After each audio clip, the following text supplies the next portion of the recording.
ကပ္ပဦးကျမ်း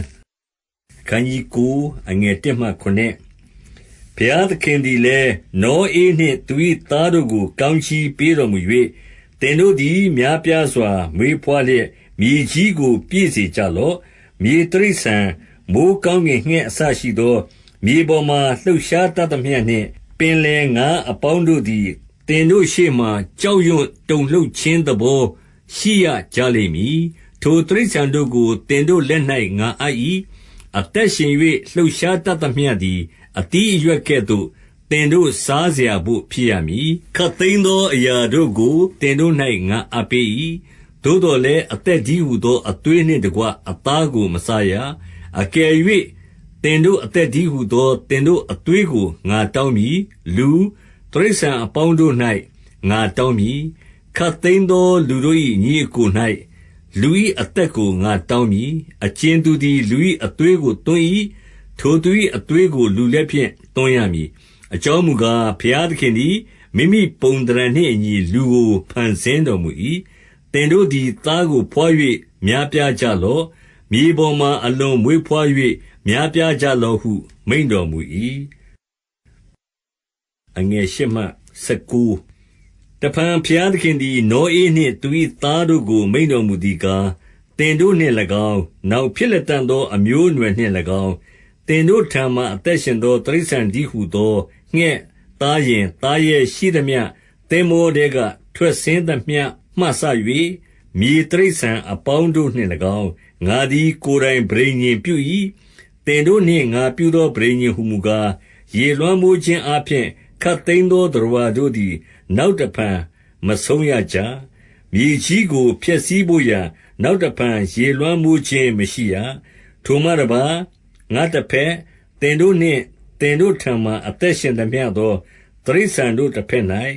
သားမြေအစဉ်အဆက်မပြတ်ငါပြုသောပဋိညာဉ်၏လက္ခဏာသက်သေဟုမူကားငါ၏သက်တံကိုမိုးတိမ်၌ငါထား၏ထိုသက်တံသည်မြေကြီးနှင့်ငါပြုသောပဋိညာဉ်၏သက်သေဖြစ်လိမ့်မည်ငါသည်မိုးကိုအုံစေသောအခါမိုးတိမ်၌သက်တံသည်ထင်ရှားလိမ့်မည်ထိုအခါငါတစ်ဖက်သင်တို့မှဆ၍အသက်ရှင်သောသတ္တဝါတိရစ္ဆာန်ရှိသမျှတို့တစ်ဖက်၌ရှိသော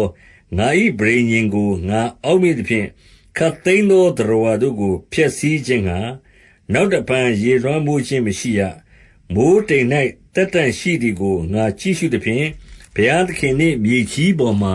အသက်ရှင်သောသတ္တဝါတိရစ္ဆာန်အပေါင်းတို့စัจ जा မှရှိသောထာဝရပဋိညာဉ်ကိုငါအောက်မေ့မည်ဤဒီကငါနှင့်မြေကြီးပေါ်မှာရှိသောသတ္တဝါအပေါင်းတို့၏စัจ जा မှငါအမြဲဖွဲ့သောပဋိညာဉ်၏လက္ခဏာသက်သေဖြစ်သည်ဟုနောဧကိုဘုရားသခင်မိန့်တော်မူ၏သင်္ဘောထဲကထွက်ဆင်းသောနောဧသားတို့၏အမည်ကားရှေမဟာမယာဖက်တည်းဟာမသည်ခါနာန်၏အဖဖြစ်၏ဤသူတို့သည်နောဧသားသုံးယောက်ဖြစ်၍မြေကြီးတစ်ပြင်လုံး၌နှံ့ပြားကြ၏အငယ်20မှ29နောဧသည်လေလုတ်သောအတတ်ကိုပြုစု၍စပျစ်ဥယျာဉ်ကိုစိုက်လေ၏စပျစ်ရည်ကိုလည်းတောက်၍ရစ်မှုသဖြင့်မိမိတဲ၌အဝတ်မခြုံဘဲနေလေ၏ခါနာန်၏အဖဟာမသည်မိမိအဖ၌အဝတ်ချီးစီးရှိသည်ကိုမြင်လျှင်ပြင်မာရှိသောအကိုနှစ်ယောက်ကိုပြောလေ၏ရှေမနှင့်ယာဖက်တို့သည်အဝတ်ကိုယူ၍ပခုံးပေါ်မှတင်ပြီးလျှင်နောက်သို့ဆုတ်သွား၍မိမိအဖ၌အဝတ်ချီးစီးရှိသည်ကိုဖုံးကွယ်ကြ၏သူတို့သည်ပြင်သို့မျက်နှာပြုသောကြောင့်မိမိအဖ၌အဝတ်ချီးစီးရှိသည်ကိုမမြင်ရနောဧသည်ရစ်မှုခြင်းပျောက်၍နိုးသောအခါမိမိ၌သားငယ်ပြုသည်ကိုသိလျှင်ခါနာန်သည်ကျိန်ခြင်းကိုခံပါစေအကိုတို့၏ကျွန်တို့၌ကျွန်ဖြစ်ပါစေဟုဆို၏တဖန်ရှေမ၏ဘုရားသခင်ထာဝရဘုရားသည်မင်္ဂလာရှိတော်မူစေတည်းခါနာန်သည်ရှေမ၏ကျွန်ဖြစ်ပါစေဘုရားသခင်သည်ယာဖက်ကိုကျဲစေတော်မူသည်ဖြင့်ရှေမ၏တဲတို့တွင်နေပါစေခါနာန်မူကားသူ၏ကျွန်ဖြစ်ပါစေဟုဆိုလေ၏